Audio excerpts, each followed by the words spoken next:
Well, welcome back, everyone. You know, the month of September is recognized as National Suicide Prevention Month. While suicide is a complex issue, there are important steps that we can take to offer support and help protect those at risk. And Jennifer Truman, psychiatric mental health nurse practitioner at Lima Memorial, is here to share more about this important topic. So thanks so much for joining us, Jennifer.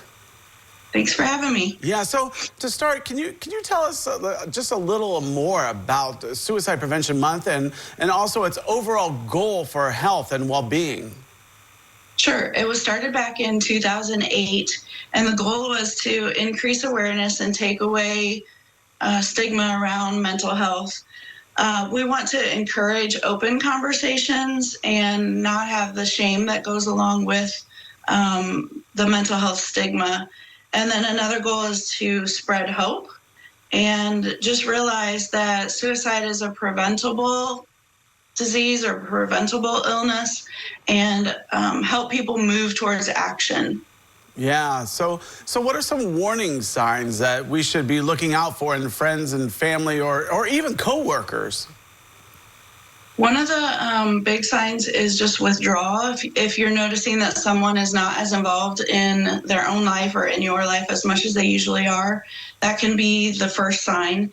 And then any expression of hopelessness. If someone just notes that nothing will ever change or it's too late for me, those are expressions, excuse me, of hopelessness that can give a clue that they're not in the right headspace. And then probably one of the last things that you may notice is giving away possessions. So if they start to give away things that are really important to them, that's sort of a way of pre-planning.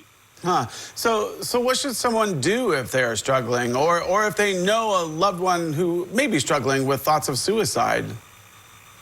So there are some really good resources out there. I would say top number one is the 988 number, which is the new 911 for mental health.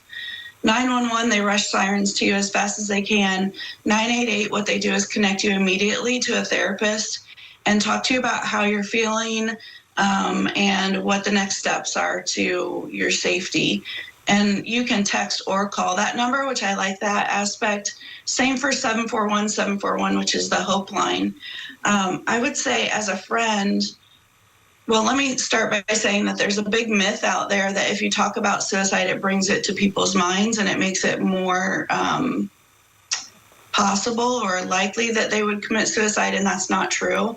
So asking the question directly, like, are you thinking about suicide, is really important, because if they're feeling it already and you're not asking, then that's just validating the feeling that they're already having, that they're not important or their life doesn't matter. So if we ask directly, it shows that compassion and helps them realize that they're not in this alone and that we're there to walk by them. Yeah, so you did mention some of those resources, but like what treatments are available or maybe other resources available for those at risk? Sure. We're here at Lima Memorial Next Chapter Mental Health. You can call and set up an appointment. We do medication and therapy, and a lot of times the combination of both is the best treatment. So just give us a call and we'll be happy to help. All right. Well, Jennifer, thank you so much for joining us today. I appreciate it. I appreciate your willingness to spread the word. Yeah. Well, don't go away because we have more when we return.